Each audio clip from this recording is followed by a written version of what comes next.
For making an origami hut, you'll need a square paper.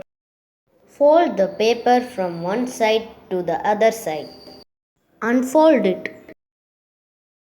Fold it from bottom to top.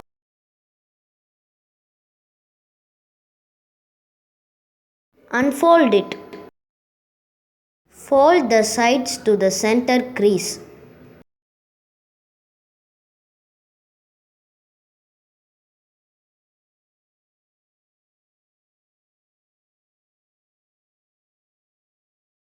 Fold the bottom and top part to the center.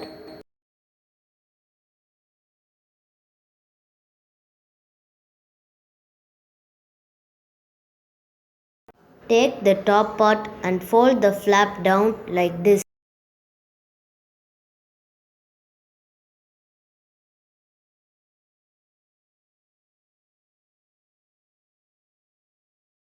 The hut is now ready.